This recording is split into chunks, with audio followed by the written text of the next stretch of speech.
song is called Frankie. um, I heard that song in a TikTok, which is where I find a lot of music recommendations. And I know people are like TikTok music, but quite frankly, people don't listen to the radio anymore. So that's where people find music. And I think any discovery of music at all is great. So I heard that song in an edit and I was like, what is this fucking song? It is the best song I've ever heard. And I immediately searched it up. And then I was in college and I listened to that song on repeat. I don't know why. I think it's literally just because Connie Francis is so... like, literally, you guys, she's a singer from the 1950s. Her voice is one of my favorite voices of all time. It's, like, youthful but strong. And specifically in that song, she does a key change in that song where she's like, I'd rather cry than have you pity me, bitch. And she does it way better than I just did it. I love Connie Francis so much. And weirdly enough, like, I listened to Connie Francis, like, her entire discography, like, type of vibe. Weirdly enough, in the movie, The Craft, which is a movie about witches, like, teenage witches, one of the moms is, like, heavily obsessed with Connie Francis, and I was like, why, out of everyone in this movie, why am I the mom? Like, why am I relating to this woman so deeply? She, like, basically one of the witches, one of the girls in the group is like, I'm poor, I want to be rich, and that happens. And then they have, like, a penthouse, and her mom, like, literally spends a ton of money getting, like, an entire, like, a record player, not a record player, but, like, she basically gets a jukebox, but for records. Is that a normal jukebox? I don't know. But she gets, like, a record player jukebox and just, like, spends so much money on Connie Francis stuff and, like, won't stop blasting Connie Francis. And I'm literally like, me. That is so me. If I had a lot of money, I would also get a penthouse and blast Connie Francis. I love that they put that in there because they could have just made the mom, like, so boring, but they decided that she needed to have this, like, quirky feature of being in love with Connie Francis, and I'm like, bet. And also, that movie's so good. And low-key, the girl who... So there's 4 witches, right? And it centers around the girl who's, like, discovering the coven, and basically, like, the witches, quote-unquote, betray the main girl. But high-key... like, only 2 of them are really that bad. And one of them isn't even that bad at all. I forget her name, but the girl with the curly hair, she literally does nothing wrong. There are people being racist towards her. And then she does, like, something, like, so mild just to get back at them just a little bit because they're literally racist towards her. And then she's counted as one of the, like, bad people. I'm like, girl, it's fine. Like, they're gonna be fine. She has to deal with the trauma of racism her whole life, and now she's a witch, and you think she's not going to use her powers just for a little bit of vengeance? Like, she's human, damn. The other 2 girls, one of them has, like a skin disease, and then she witches it to go away, and then she's, like, hot, and I forget what happens with her. And then the other girl, is just, like, straight up gets, like, a little sniff of witchery and goes off the walls and, like, literally starts speeding through green lights and, like, causing genuine harm to the society. And then the main chica is like, okay, I'm gonna kill all of you and move on with my life. But it's a great movie. I want so many more witch movies. Like, to me, Practical Magic and The Craft, those 2 specifically... and Witches of Eastwick is also good, but specifically those 2, I just am so obsessed with those witch movies. I love them so much. And they invoke a certain level of coziness and, like, femininity that I feel like not a lot of movies do, which is why I feel like they're so close to my heart. But damn, if I could go into a movie, the 90s grunge of The Craft. Are you kidding? And the actresses were so 90s. If I could go to a movie universe, it would probably be one of the sisters in Practical Magic. I'll be the 3rd sister. Like, are you kidding? I actually saw someone do a birthday party where they did Practical Magic, and they did, like, midnight margaritas and did, like, a whole, like, fucking spell with all their friends. And I'm like, that's so fucking genius. I should do that for my birthday.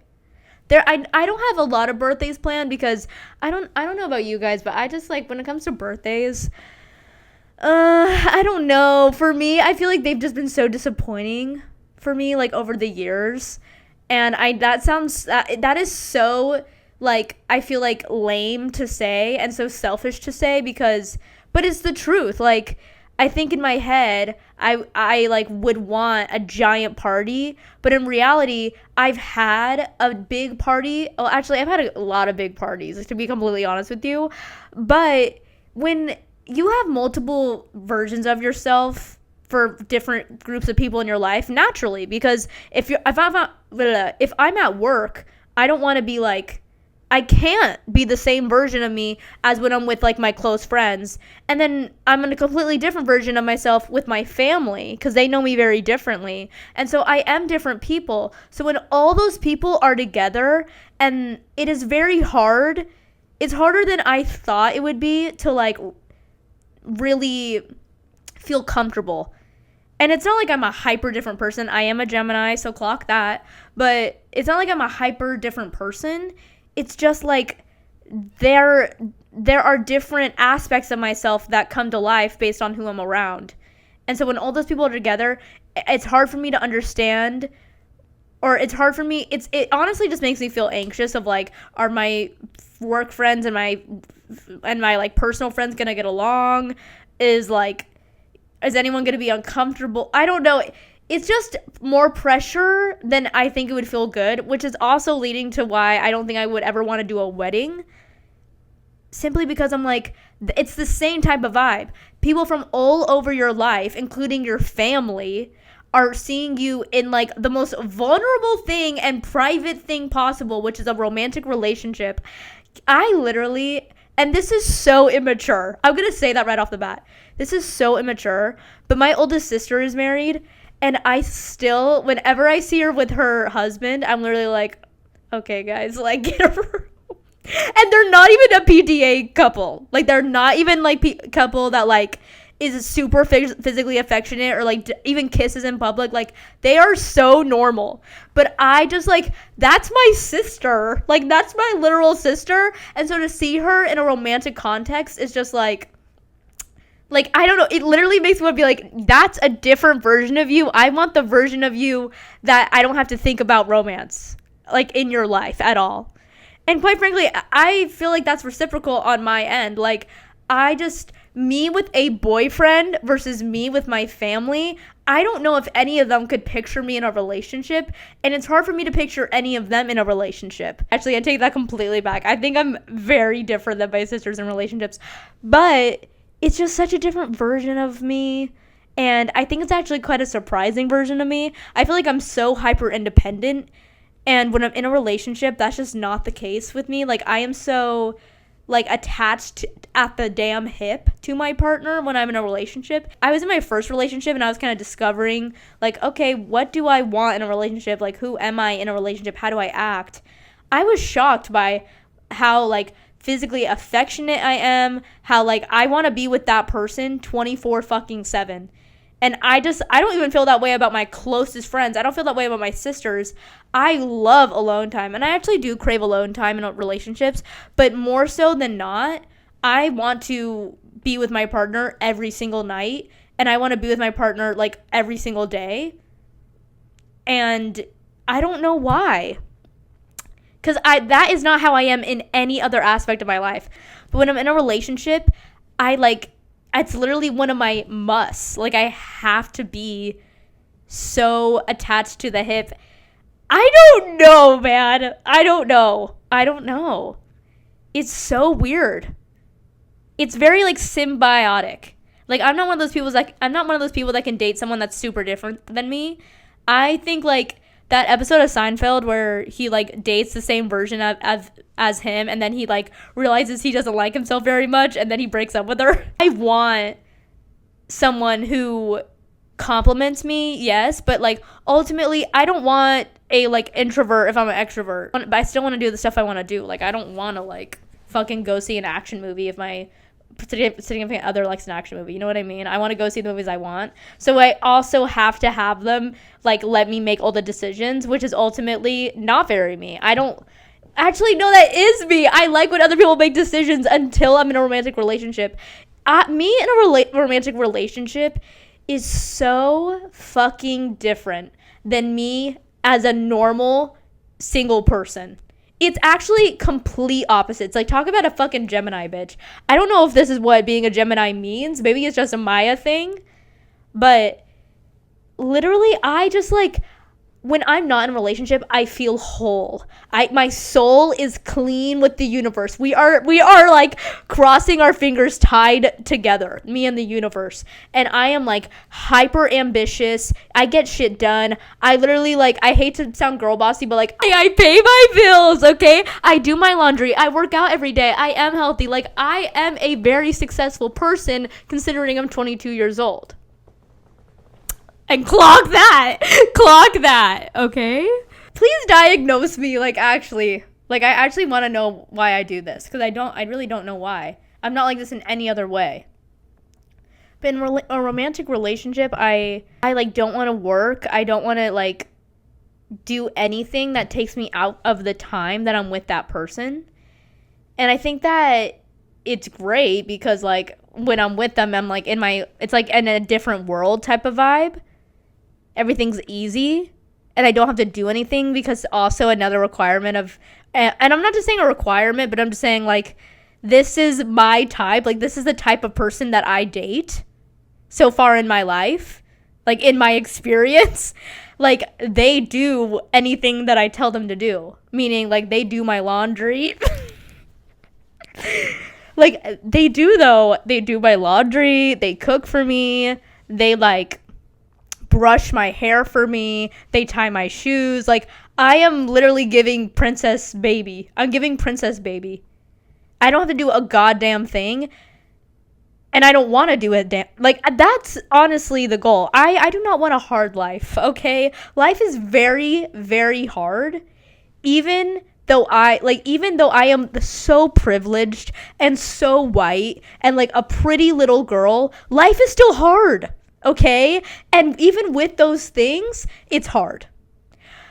It's going to be hard regardless of who you are, right? Life is naturally going to be hard.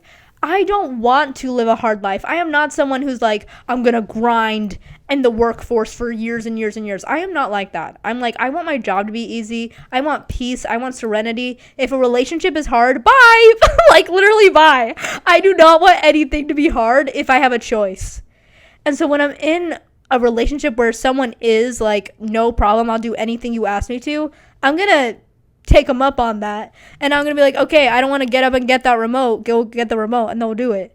And if I don't want to cook myself dinner every night, they'll do it. I don't want to buy myself coffee, they'll buy me coffee. That's just how it works. So because I'm like that, I can kind of, like, I have complete control, and essentially I have, like, a butler who I am romantic with and am sexual with. That's why, like, when I am in a relationship, it's 24/7 when I'm with them. But when I'm not in a relationship, I don't even think about it. I'm thinking about it right now, I guess.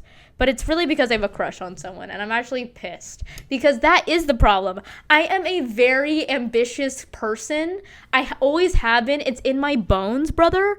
And when I'm not in a relationship, I can do anything all the time, no matter what. Like, I am that locked in. That, like, when I'm not in a relationship, girl, you ask me to climb Mount Everest, I don't want to, but if I have to, I'm gonna do it.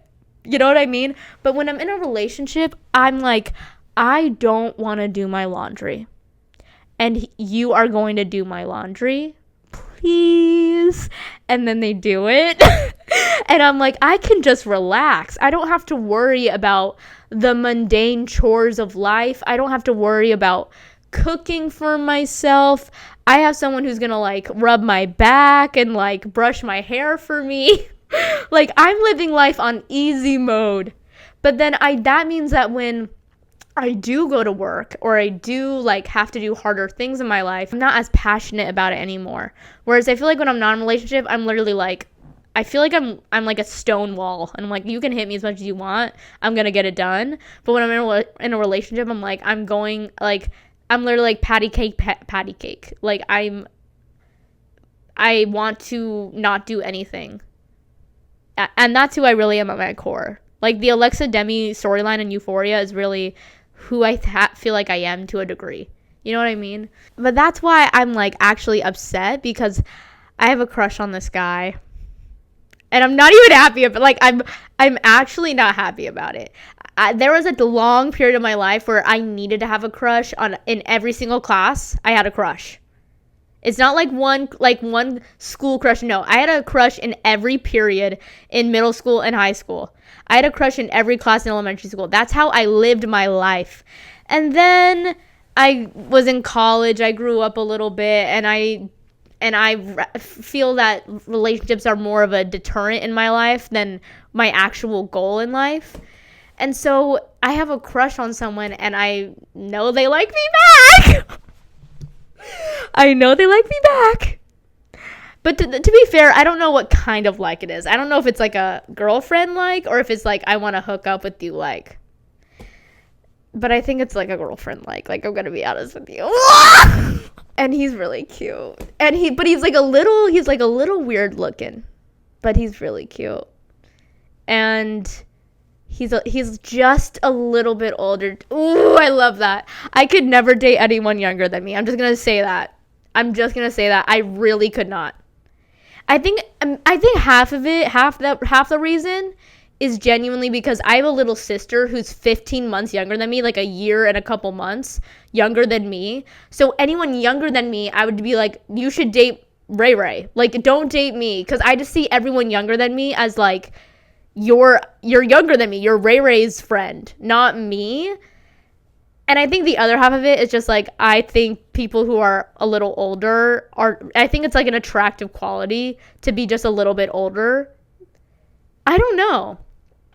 I just think I think there's like a part of me that like is like, I like the idea of I'm a sophomore and you're a senior. I think for me, that's hot. Like, I feel like I'm the chosen one a little bit when it's like a 2-year age gap. I'm like, yeah, I just think that's hot. But anyways, he's just in the pocket. He's just in the pocket of a good age range. He's like 2 or 3 years older than me. And he has a good job. He's a great cook. He cooks for people. I met him through a party, like my roommate. He cooks for people. And I'm like, girl, he would cook for me. And just his body language, like, I feel like okay. All right. I'm going to stop talking because I actually am upset. I actually like don't even want to have a crush. I'm doing great right now. I don't need this. I'm on my own track. I also don't want to explain myself. That's one of my least favorite things about like life in general is when I have to explain my actions. I don't want to explain that I have a podcast to people. I don't want to explain it. I just want to fucking do it. And that's why I do it. I just want to put it out there and just like fucking let it be. Like, don't ask me questions about it. Don't ask me why I want to do it. Literally just verify and validate me that like, oh yeah, that's great, and move on. I don't want to explain that. And I also don't want to explain my job. I don't want to explain my partner. I don't want to explain my little eccentric tiny little things that I do. I don't want to explain any of it. And so if I'm meeting a new person, I have to explain all that stuff. And like, I just don't want to do that. And then on top of it, the only issue is that he does live in another borough in New York. And I'm like, ugh. I've had 2 relationships. One of them, I literally lived down the street and it was wonderful. The other one was like, he lived about an hour from me. Ugh, I hated it. It was awful. And I didn't even drive to him. He would always drive to me. He would drive an hour to me and drive an hour home almost every night. And I still was just like, damn, like, it's going to take him so long to get here. And then I feel guilty about him leaving because, like, he has work tomorrow too, honey. He has to get up early. And he's leaving my house really late because, like, it's an hour drive. So if we end at 11, he gets home at midnight. If we end later than 11, he's not getting a lot of sleep, girl. Like, he has to drive home in the dark at night. And I just don't like that. I want to like not even have to think about it. And so now I don't even have a car. And I'm assuming he doesn't have a car. And even if he did, I don't think it would make much difference between that and a subway in New York. And so we'd have to travel like an hour to see each other. And I'm like, that alone, once again, I don't want to do that. And I'm saying all this because I know that I'm totally going to date this guy. I know it. I'm sorry. I know it. And he's gonna love me. And he's literally like the perfect type of guy for me. I'm not saying, I have met him twice. The first time, it was very, very brief. The second time, there was like more time spent. And there was a vibe. I can't lie to you. There was a vibe that was really palpable. And then I left because I got nervous because I was with my two friends and they're gay guys, and so they were like, hey, you should give her your number. Hey, like, Maya has a question for you. Maya wants to talk to you. And I'm literally like, okay, guys, like, wrap it up. Like, this is not funny. I am not comfortable with that. I really, really, really did not like that. And obviously, they had good intentions. I'm not mad at them. But I'm like, I really don't like to I'm just not a forward, bold person. I'm much more like I attract. I don't really chase. And so when I'm in a position where someone knows I like them and I feel like I have to turn it on against my will, I literally am like, I'm just going to leave. I'm embarrassed. If I'm alone with that person, I can lock in, baby. I can lock in and do what I need to do. Don't you worry. But when I'm in a group of people, I was at a party and I just was like, I don't want to do that in front of my friends. Like I keep saying, like, me when I'm in a relationship is so different than my identity outside of a relationship. It's so different. And so it's hard for me to show, like, I don't think anyone has ever seen that side of me besides my partner. Isn't that crazy? Like, 2 people in the whole world have seen what I am like in a romantic relationship, and it's been those 2 people. Because when I was in college, I didn't have any friends when I was in a relationship.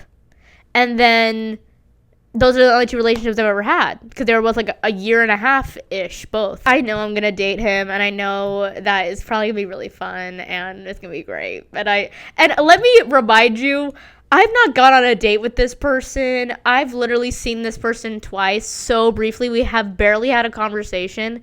And I'm just going to tell you right now that we're going to date. It's just like matter of fact. Like, I just know it. I don't want to. I'm not in the mood for a relationship. As they've said in like the New York Times or wherever the fuck they said it, like, having a boyfriend is not chill. But he is a progressive, like, in touch with who he truly is type of, like, Joe Keery type of vibe. Not in terms of aesthetic, but in terms of, like, a purity of, like, he gets it and, like, is a good person. Man, I'm saying all of this, and I am like, watch me eat my fucking words. Because if there's one thing a man's gonna do, it's gonna make you feel embarrassed and disappoint you in some form or another. But I have to say, so far, a crush is a lack of information, and so far what I'm seeing, it's looking pretty good, okay? So I feel pretty fucking positive that we're gonna date, and it's gonna be totally chill. But whatever. I guess I'll check back in with you. But I really wanted to come on here tonight, and I don't even know how long I've been talking, but I need to talk about some reality television that I've been watching. And if you don't watch reality television, I don't know what to tell you besides you need to. Like, sorry, like, I'm gonna talk about it because it's that good that I have to talk about it. And the first thing is Traitors, and the second thing is Real Housewives of Salt Lake City. The first thing being Traitors. Hey, I don't watch Love Island, but I'm in love with Rob. I don't know what he's like. I'm sure he's an extreme male manipulator on that show, because I feel like Love Island, all that is a bunch of hot, toxic people, right? Who all have bad intentions and just want to make out with, like, I've never seen an episode, so I'm hyper judgmental of it, but he seems like the exact type of person I would think he is. You know what I mean? Like, a type of person who will never commit to someone because he's so hot he could have anyone. And he is an extremely charming person. And so on this show, though, he is so charming and charismatic. The 3 Traitors, just as a group in general, I think, like, have really great chemistry. I think they're all really fun. they keep on choosing Real Housewives to be traitors, and I mean, it's great. And like, that's what we really want to see as well. Like, I want to see one of the housewives to be a traitor. I do. You go on that show to be a traitor. I don't see why else you would go on that show unless the intention is to be a traitor. You spend the game constantly being paranoid, and then you accuse people of things they didn't do, which I would rather be accused of something I didn't do than accuse someone of something they didn't do. The guilt would never leave me, and I know it's just a game, but there have been contestants who in previous seasons have left because they were so confident that they were saying someone was a traitor. They got voted out and they were faithful, and they felt so guilty that they left the show. Season 2, it was a basketball player. And that is my type of vibe. I just think to accuse someone of something they didn't do, I obviously, like, I feel like I have, whoa, I hate to drop some lore on you, but I feel like I have trauma from being accused of things I haven't done. And so I really don't think it would be a good idea for me to be on a show like that. And I'm acting like they're knocking at my fucking door, begging me to be on this show. Literally an insignificant person on the like a speck of the universe. I'm so insignificant. Like, you can only go on that show if you are a celebrity with like a long career past and like also a reality TV star, which I am nothing like that. But I'm just saying, whenever you're watching a reality television show, you would think, what would I do? Okay? What would I do? And so I'm saying, for me, I would only go on that show to be a traitor because I would want to see if I can do it. I would want to see if I can do it. I don't know if I could do it. I feel like I would do okay. I don't know if I could. I don't know if I started out as a traitor for the entire season, if I could get to the very end. I don't know, because like I've said before, I am a controversial person, which is crazy to me because I'm literally like, I am smart and funny and beautiful. What's controversial about that? But I'm controversial. People either hate me or they love me. And I focus on the love personally. But I feel like that in a group setting, you can't be too people pleasery because you'll get accused of being a traitor. And being like, oh, you would never suspect they are. That's why they are. So you can't be too people pleasery. But then you also can't be too controversial, because then if you are a controversial person like Michael Rappaport is an extremely controversial person, a very honestly unself-aware person, I think like you're going to be read as a traitor too, because you're creating chaos and like people get a different read of you, and any sort of different read that's not like very like equal among the entire cast of faithfuls, it's gonna get you voted out, because it's like a reason that's like, oh, people have a different version of you in their head, then you're not a trustworthy person. And I feel like I might be read that way. That's why I feel like it would be hard for me to be in Survivor. It's, for me, I think like Traitors is different than Survivor, but for me, I think Survivor is like by far the most like animalistic and like core core levels of like, we're talking what's that book about the little kids who go to the island and they all like basically create a little society and like low-key kill each other? I'm thinking of Lord of the Flies. Survivor is basically the reality version of Lord of the Flies, and I think it's a great version of like, you see what happens if you have pretty privilege in a microcosm of society. You see what happens when you're different races, when you're older, when you're younger, when you're an introvert, when you're an extrovert, when you're a people pleaser, when you're a very bold person. Because quite frankly, every quality I just named, there's a Survivor winner that has really their entire personality, that has been the forefront of their personality. Whether that's been an extremely extroverted person who's like arrogant, they've won the show before, just as much as like the fan favorite who everyone loves and would never hurt a fly, they've also won the show before. So I think it's a good myriad of like different aspects of society being like, this is how you can be successful and kind of like manipulate the situation and ultimately win in this situation in society as well as in your life. And I want to know if I could do that, because I do think I'm a convincing person. I have like salesman blood in me. My dad's a salesman. But I think that I just don't see myself winning a game like that. I see myself getting far, but I just don't think I could ever win. And as a faithful, I would go on the show, and if they were like, you're a faithful, I'd literally be like, okay, I'm leaving. Like, I just wouldn't do it. I'm not interested in playing the game like that. Big Brother as well. Big Brother, I think, is like obviously second tier to Survivor, but once again, it's literally just about like manipulation. It's like, are you a good manipulator? And ultimately, people who manipulate are capable of having power. So it's basically like, do you have power? Is all this all is like, do you have power?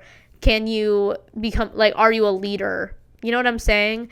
And I feel like Big Brother, Survivor, and Traitors are really like a reality television that it's very much about psychology, and I find that so interesting.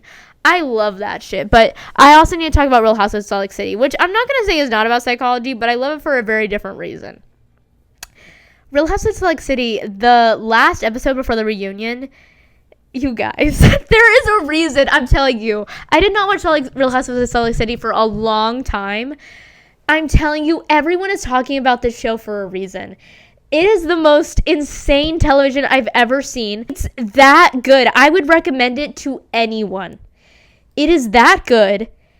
It's real, and I cannot believe the things that are happening in this show. It is truly like a Greek tragedy in front of your eyes. And the last episode specifically, there is this like poetic genius of a woman who is reading these women to filth to their fucking cores and like as a play. Like basically the whole idea was like they told them a little bit about themselves and then each other, and then this woman wrote a play, like a Greek tragedy of their lives, and then had a performance of it. And I'm like, wow, that's fucking crazy that that's a thing that you can do, but it's a thing you can do apparently in Greece. And I'm like, hi key, I want to do that because I want to get read to filth and see what my true issues are. Because literally this woman, like, she was reading them to a personal level of like who you are, period. Who you really are, period. For one of the, like, you know in Euphoria when Sydney Sweeney has that moment where she's like making out with that guy, and then I guess she's quote unquote leading him on. I don't really think she was leading him on, but for the sake of this story, she's leading on the guy, and he basically is like, no one's ever going to love you. If anyone ever says that they love you more than your body, they're lying to you because your personality is bland and you're an idiot. And he read her to such filth. It is one of the dirtiest reads I've ever seen in my life. And I don't think it's true. What's the worst thing you could say to someone that's specific to who they are in that situation? That's the worst thing you could say to them. And that's probably something that they're afraid of is, oh, people are only going to love me for my body and my sex appeal, not for who I really am, which I don't even think is true. I think Sydney Sweeney's character in that show could find someone who actually loves her for who she really is. But obviously there's a lot of context going on in there. And I'm not on the guy's side. I'm just trying to prove that as like, if you've seen Euphoria, you know how like fuck that scene is. One of the women was basically told what Sydney Sweeney's character was told, but in a more poetic way, as like the Greek tragedy. She was basically saying like, no one listens to you, and you're very focused on your appearance. And another person was like, you literally, your money is a projection of yourself, and like you can't buy humility, and it's like a real issue in your life. And like this woman barely knows these other women, and she just tore them a fucking new one. And I'm like, this is some of the most brutal television I've ever watched. To watch women be completely torn apart for who they are, not their physical appearance, not like their relationships, not their choices, literally who they are as people, their personalities, their identities were ripped to shreds. And then of course, like, they had a fight. They had like a real conversation, and then they like had a huge fight, and then the episode ended. But I'm just like, to hear something that cutting about yourself, reality television has some of the most brave people in the universe on it. Are you crazy? That's like a Black Mirror episode. that's just like, it's literally a horror movie. Just like, it's just a lot. It's so much. And between Traitors and Real Housewives, I'm like, Jesus Christ. But Rob is so hot. He's so hot, and he's so likable. And there's something to be said about a hot, likable guy. Like, there really is. But yeah. Oh my gosh, speaking of hot, likable people, I need to talk about Mary Beth Barone on the red carpet at the Golden Globes. Oh my gosh. Oh my gosh. Oh my gosh. I saw a light at the end of the tunnel. I saw a TikTok that is exactly what I'm about to comment on, which is someone said she could literally do like a Joan Rivers-esque type of show about the red carpet. And it doesn't need to be dissecting fashion like Joan Rivers, but that type of show we do not have in the culture right now. Mary Beth Barone was seamless. That is a very intimidating job. And so to be in a situation where you are talking to the most famous people in the entire world must be so intimidating. And she did it so flawlessly. She was so sure of herself. She was so true to her comedy, which I think is like a quality that is not common on the red carpet. Then I'm thinking of the Joe Keery interview. So we're going to do our weekly Joe Keery check-in. Okay, I need to readjust. He was so fucking attractive in that video, dude. He was so attractive in that video. And he was so, like, the banter between him and Mary Beth Barone, I'm like, the banter between him and I would be crazy. And the banter between them was crazier. He is authentically himself, and he's very cool, and he's very funny, and he was both those things with Mary Beth Barone in a very naturalistic way. And Mary Beth Barone asked him very cute questions, and it was a little flirty, and that's the type of shit I fucking eat up. Can we have a rom-com with Mary Beth Barone and Joe Keery? Please, please, please, please, please, please. They would be so hot together. I'm so in love with Joe Keery that I just want to be happy. And even if it's not with me, I want him to be happy. And honestly, I would be very happy if he was with Mary Beth Barone. She wants Joe Keery to date her, and I want Joe Keery to date her too. They would be so hot together. I bet they would just be so fucking hot. Sorry, I know I keep repeating myself, but oh my god. They would be great together, and they had really good chemistry on that interview. And people were like, Joe Keery and Sabrina Carpenter, Joe Keery and Sabrina Carpenter. That's not what I'm picturing. I'm picturing him with Mary Beth Barone. You know what I'm saying? And Mary Beth Barone, I think, is a Gemini, just like me. And he likes Gemini women. So I think it's a promising future there. And he was extremely attractive, extremely funny. I watched that video a couple of times. And then I also want to talk about the Wanda Sykes interview, because I think Mary Beth Barone, maybe she did seem a tiny bit nervous, but in a way that she used her nerves for excitement, and like she did, but she towards the middle of the interview and at the end, she was much calmer and set in and relaxed for sure. But when she was interviewing Wanda Sykes, she was like really extremely complimentary and giving her flowers, which quite frankly, obviously she deserves. I love Wanda Sykes, and she deserves all the flowers in the world, but she was like really pouring on the, like, you need to get your flowers. And I think that's important for the culture too. It's important for the people to know that we recognize you, and even though you were underserved in Hollywood, people recognize your contributions to comedy, and she is like the exact person to deliver that message. And I just love her, and she's a great actress. I loved Overcompensating, because of course, and very excited for that next season. And honestly, when I watched that show initially, I think I need to give it a rewatch. And I don't usually rewatch shows, I really don't, but I keep thinking back to that show. It is so funny, it is so smart. We do not have a lot of college comedies that aren't like fucking Animal House, that are like completely filthy and like completely embedded with rape culture, quite frankly, and misogyny, and just like disgusting like racism and misogyny caked all over it. And Overcompensating is a TV show that is the college experience, and it's nostalgic, and you want to be a part of it. but also showcasing like the true reality of being in college, which is it's a fucking mess. And it is so real and funny, and the performances are so dropped in and good.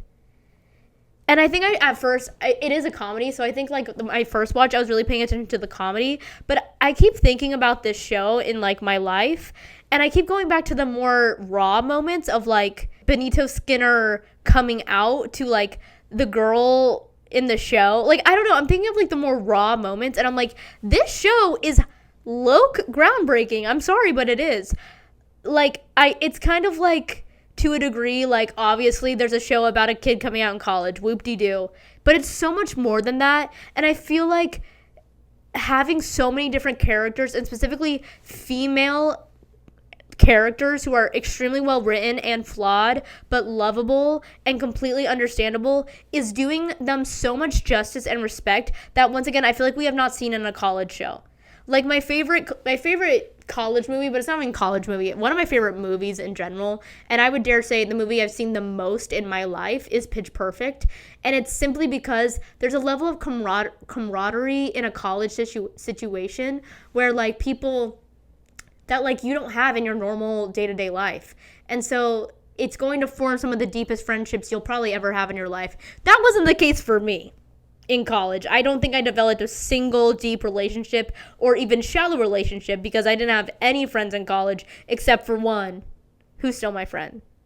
But I think most people who have a normal college experience, because my college experience was specifically a little abnormal, the normal college experience with like frats and sororities and a big school and like all types of different people from around the world, and like you really have a microcosm of society at that school. I think it's a real breeding ground for lifelong friendships. And so I feel like that being showed in a way that's like not sexualized to the degree of every single person in it is new, because that's what Pitch Perfect is. And that's why we love Pitch Perfect, is because it's not hypersexualized women in college movies, which normally that's what we've been given. And that's just not the reality of any college situation. Like, you know what I mean? Like, I don't know. So yeah, I just think Overcompensating is so good, and I cannot wait for season 2. I think it's also a show that's just gonna get better and better, honestly. And I don't say that about a lot of shows, but, and by the way, people are being rough about Stranger Things season finale. You guys, it is what it is. You can complain all you want. They're not gonna go shoot another season. They're not gonna go back. Like, you know what I'm saying? Like, complain all you want. I get it. But this is not your show. Like, this is the Duffer Brothers show. If that's how they wanted to end it, then that's how they're going to end it. I've seen Gossip Girl. I've seen a show where they did not figure out the ending until, like, the last second, and it doesn't make sense. Oh, well, that's part of the show, is that it went on longer than they damn thought, and it got messier and more complicated, and there's loose strings. It is a fantastical world. It is a fake world.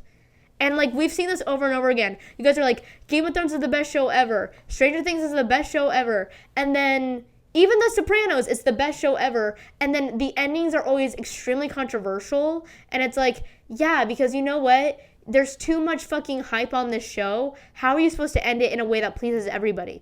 Just let them end it the way they want to fucking end it. And if that's how they wanted to fucking end it, then let them fucking end it like that. Okay? That being said, I have not seen it.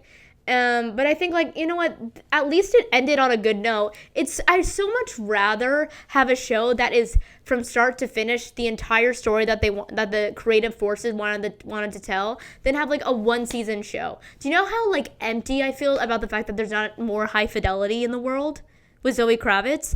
That season of that show has changed my life. It's helped me form my identity as a person. Half my personality is high fidelity with Zoe Kravitz, and it's one fucking season. Let me talk about high fidelity for just one motherfucking minute. Zoe Kravitz, divine fucking joy. And then we have some of the hottest men ever in that show. Like, the cast is stacked, first off. Zoe Kravitz The fashion is phenomenal. The music is phenomenal. The set decoration is phenomenal. The storytelling is great and funny, and I love when people talk directly to camera and she talks directly to camera. It is right in the line with every type of show. That's like my favorite type of show, which is like, it's a Fleabag, it's an Insecure, it's a Girls, it's High Fidelity. And we only got one season of that show. I'd rather have a shitty ending like a Gossip Girl that at least I have a little closure at the fucking end than be like, what if we could have had 5 more seasons of High Fidelity? Fuck it. Give me 10! Give me 10 seasons of High Fidelity with Zoe Kravitz. That's what I want, but I don't get that. So know what? At least you got an ending. Because there's nothing worse than when a show ends on a cliffhanger and you never know what happens. Same thing happened to me with This Is Not Okay. With fucking Sophia Lillis, I think her name is, and Wyatt Olive. I loved that show. And if you don't know what that show is, it is very much on brand. It kind of is it's actually quite similar to Stranger Things in terms of the vibe and the color. It takes place in the 80s with like a teenagers, and it references a lot of 80s movies. And it was a very good show, very good acting, very charming, real dropped in characters. It was made by the same people who made this, what's it called? It's like The Fucking End of the World or something like that. That show's also great. It only had 2 seasons. This show only ran for 1 season. I was obsessed with it. I think I've seen it 3 times, which is a lot for me. I love the show so much. It's just like it's so short. It's like half-hour episodes, 9 episodes. It's so short, and it ends on a cliffhanger, and we never got more. And there's never gonna be more. Like, I hate to be so sour, but it's the truth. It's just like, I'd rather it have 5 seasons and then, yes, it has a not so great ending that I can ignore than be like, I wish it had 5 more seasons because I only got a little taste of this greatness. And I literally, like, guys, can we start a campaign for sponsoring a High Fidelity show? Like, as soon as I get money, because I will get money. I just don't have money right now, but I will get money at some point in my life. I'm going to put, like, a true donation. Like, what do we need to do to produce this show? How much money does it take to produce High Fidelity season 2? Whatever that number is, I'm going to somehow make enough money to make that show. Like, that's how much I want that show. Is I'm literally don't have any money and I'm broke, and I'm willing to do whatever I have to become rich in order to produce that show so that it can be made. That's how much I love that show. I love that show. It was perfect. I think about it all the time. And it's like half my fucking Pinterest boards are her fucking outfits from that show. It's so good. And her mom was in the original movie, and the original movie is so good. And Jack Black's in the original movie. Oh my God. But I'm going to go see my family, and I'm so excited. I'm going to go see them in Miami. Never been to Miami before. And I'm going to Miami in like early January, so I don't know what to wear. I don't know if I should be wearing something that's cold, like for the cold, or if it's for the hot, or for somewhere in between. But when I think of Miami, I think of like cute little outfits, and I'm like, I don't think I can be wearing cute little outfits in the middle of January in Miami. But maybe I'm wrong. And maybe I can. And maybe I will, even if it is cold. I don't give a... I live in New York. It's freezing outside, and I've worn a miniskirt before. I can handle a little cold, right? I probably won't bring a miniskirt. I don't know. But I am going to go to Miami, and I'm excited to go to Miami, and I'll give you an update on Miami. Also, Madison Beer's new album is coming out this weekend. Very excited about that. I have very high hopes for this album. It's called, like, Lock It. So cute. And I will be seeing that tour. I will also be seeing the Lily Allen tour. I will also be seeing the Ariana Grande tour. And do I have tickets for any of these? No. Do I have enough money to see any of these? No. I don't. But where there's a will, there's a way. And is Ariana Grande's New York show completely sold out, and like the only tickets are literally over $500? Yeah. But I'm going to figure out a way to get there. Things can happen. I'm in New York, baby. Anything can happen. Anything is possible. And if I need to be in that arena, or I'm literally going to fucking jump off the Empire State Building, then I'm going to be in that arena. Because the thought of Ariana Grande doing live Positions album and live Eternal Sunshine album, and I'm not there to see it, I have chills on my body thinking about what would happen. Because I know I wouldn't be able to handle it, and I know the level of jealousy in my veins would make me spend an egregious amount of money just to be there. And that scares me because I don't have any money and I'm broke and I have things to do and bills to pay. And I know I have to be in that show. Not in the show, but watching that show. So I'm scared. I'm scared of myself because I know I have to go to it. But you know what? Maybe I'll talk to this boy that's definitely going to be my boyfriend at some point.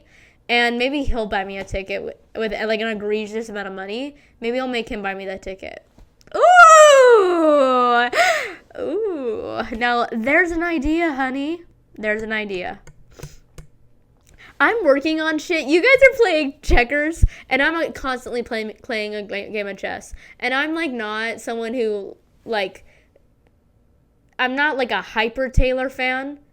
I will say the song Mastermind, I think, is a good song, and I actually think is a song that really represents how my kind of perception of Taylor Swift is very Mastermind-esque, is how I view her as a person. And that song is, honestly, I understand and I relate to that song. I am a mastermind and I'm going to get everything that I want because, once again, y'all are playing checkers and I'm playing chess. I'm 5 steps ahead. I already know this guy's going to be my boyfriend and I'm going to make him buy me this ticket to Ariana Grande, so I'm not sweating about it because I know this is going to happen even though I've only met him twice. And look at me. I'm cool as a cucumber. I'm good. It's going to be fine. It's January. She doesn't come till June or July. Like, I got plenty of time to make this happen. So on that note, bye, I love you.